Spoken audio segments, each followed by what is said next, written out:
Hey, what's up YouTube? This is Random Call Sign. Welcome to the second part of Racing on a Budget series. On this small series, I'll be trying to help out those who want to get into sim racing but are on a short budget. On the last episode, we took the lion's share of the budget into getting a wheel. Hopefully with some browsing and persistence, it was possible to get a good deal and save some resources so they are free to get a racing title or two. While most of the games I'll be mentioning here aren't really that expensive, in reality most of them will be around £35 or less. However, there are some things we need to keep in mind, just like we had to keep in mind when getting a wheel. Anyways, if you are enjoying this series and you want to see more of these types of videos, please press like and subscribe as it will help the channel immensely. First of all, perhaps most importantly, the type of system being used will determine the titles available and even the seriousness of the type of racing to be had. I'll have to forego the Xbox One for this video as I have no experience with it. As such, some important details could be left out of ignorance, hence I'll be centering on the PlayStation 4 in the console portion. Also, it's important to determine if a specific title has an active community and what type of active community it is. If it is a community that is available on demand, if it's one that is available only through some sort of portal like a forum, site, or Discord server. The following sims I will be talking about, they won't be having full reviews, otherwise this would be a 2 hours or so video and ain't nobody got time for that. So it will be more of a short overview of each title that I recommend, and of course everything that I'll say is purely personal and might be seen contentious by some. Because this is a budget series, that means iRacing has to be left out due to cost alone. Even though some deals can be found, it has a monthly cost, then all extra content is DLC, coming with a hefty price tag attached to it. That means cars, that means tracks. Going to iRacing from a budget perspective would mean that very soon these costs would spiral out of control. Nevertheless, don't ignore it, as later down the line your financial circumstances might change. I'll also leave out titles as Formula 1 2019, as every year there's a new one, and Dirt Rally series, as I'll center myself around road racing. Nonetheless, they are decent propositions if you like those things. Starting on the PlayStation 4, there are some titles you should consider: Assetto Corsa, Project Cars 2, and Gran Turismo Sport. I'll touch on the first two a bit later, but I'll center the PlayStation 4 bit on Gran Turismo Sport. Regarding the PlayStation 4 versions of Assetto Corsa and Project Cars 2, they'll have some issues related to the port, such as performance issues or graphical bugs. But regardless, let's go to Gran Turismo Sport, that I know some will shiver at the thought of a GT Sport being talked about in a contest of sim racing, but believe it or not, it is pretty darn good.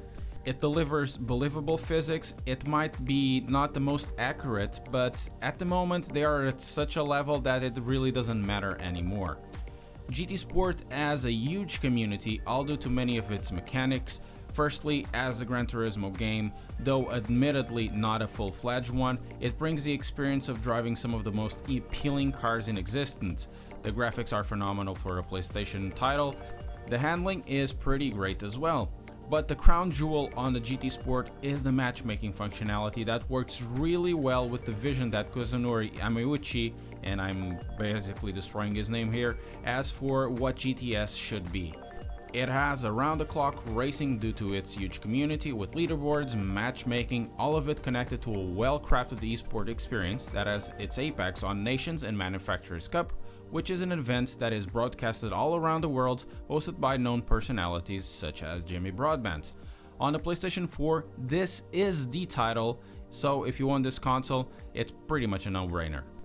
Now for the PC portion or side of things, there are so many choices. I'll try to make all of this succinct and still be as accurate as possible. Firstly, I'm going to start with Assetto Corsa. This is the most played sim in the PC platform at the moment. It can be had for quite cheap, even with all the DLCs. It has an immense player base, it has leagues, a mod called Sim Racing System that allows for hourly racing, and speaking of mods, this is actually the king of modding at the moment. As a sim, it is really good. Content-wise, besides the mod, it's still quite complete. One moment you can be racing on a vintage car, on another moment in a full-fledged LMP1. All of it is felt by a really good force feedback that makes it hard not to compare when you drive other sims. All of it is felt by a really good force feedback that makes it hard not to compare with Assetto Corsa when you drive any other sims. I really love Assetto Corsa. I always come back to it due to all of its strong points. Therefore, if you could buy only one from this list, Assetto Corsa would be the choice. Another popular title at the moment is Project Cars 2. While not as popular as Assetto Corsa, it has always a lot of people racing in it. It's not a sim that gathers as much consensus as does Assetto Corsa, nonetheless, it has immensely strong points. The content diversity in depth by itself is a strong point enough to make anyone consider getting it. Likewise, the driving of some of these cars, not all of them admittedly, is really engaging. On Project Cars 2, I'd avoid most factory cars because they don't feel very well connected, and if you want to center yourself and center your time in some classes, anything from lower end racing cars like GT5 Ginettas up to GT1 specs, they are really good. Some of my favorites are cars like the TCR class, the GT4 specs, or even Formula 3. They are an absolute blast to drive. Multiplayer integration is present at Project Cars 2 with leaderboards and some events. You also have some safety rating and some ELO. It's possible to create your own server without server renting, much like it's possible in Gran Turismo, which adds versatility to this title. Next up, and my choices would be RaceRoom, a racing experience. Now this one is a little different, as it can be as cheap or expensive as you want it to be. Leaving that aside for a moment, RaceRoom is an immensely gratifying sim to drive. The handling is pretty nice in most cars. It has a great number of classes, including very unique ones. It is a sim with an amazing selection of GT cars. You have stuff like DTM, WTCC, and then it also provides vintage 90 formulas, which is something that not all sims do.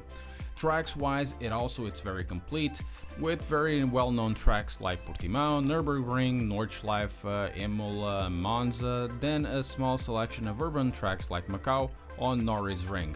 With its content, it's likely the most complete sim in existence at this moment, and if you like hot lapping, it also has a leaderboard for those of you who are competitive. But if you're looking for racing, community racing is the best way, as it hasn't got a good consistent number of people online. So in order to do that, you can both check RaceRoom's official Discord or redlinemotorsport.co.uk. Now, when I mentioned this sim could be as expensive as you want it to be, is that everything or almost everything in this sim is DLC. Though it's priced sensibly, it has constant offers with a good number of cars and tracks for a sensible price, or you can buy the premium pack that works pretty much as buying the full game with the full content. These would be my main 3 sims at the moment, or at least the easiest ones to get into with an active community that has, a good set of content. I'll be still skimming over 4 more titles, however the scope of the title, the complexity into getting into racing, or even the size of the community might deter some. The first one will be Assetto Corsa Competizione, which is the most recent title of everything that I've been speaking about today. Even though the title was just recently released, its community is a bit small, but there are some people playing it on a browser or some other racing communities like Race Department. Driving wise, it's one of the best, though the limited scope directed only at European Championship of Blancpain GT3 might put off some people. If you don't have a powerful computer already, running ACC will be a bit of a pain. Then Automobileista is also an option. The driving mechanics of it are fantastic, as well as its force feedback. The game can be surmised as an older looking Assetto Corsa. They do not share the same engine at all, but because of the modding you can add into it, it's somewhat similar. Content wise, it's also pretty varied with some unique classes like truck driving or even old Brazilian beater cars. What might be an issue is the size of the community. However, small but active communities are available, such as the AMS unofficial Discord community. Another title that has a small but active community is R Factor 2, which is praised by some as the definite sim. I won't be saying this is the truth or not. It is indeed an excellent simulator in my opinion. The community available on R Factor 2 is active, but it's a bit dispersed on the internet and they are not as easy to find as any other. It's currently under a redevelopment, therefore I wouldn't recommend it out on the outset, but it's something to be considered in the future. Last but not least, Kartcraft. This is a dedicated kart sim currently under early access. It's possibly one of the most fun sims around, but also the most limited. As of this moment, it doesn't have an active community, content, or multiplayer. In the near future, they'll be adding the missing content and features, but look at it as more of a niche sim. Of course, there are other choices that I'm not recommending due to my lack of exposure to them. Assetto Corsa and Project Cars 2 might be the go-to for those who are new and they want a more complete package. However, that doesn't mean you shouldn't pay attention to the others that I've talked about.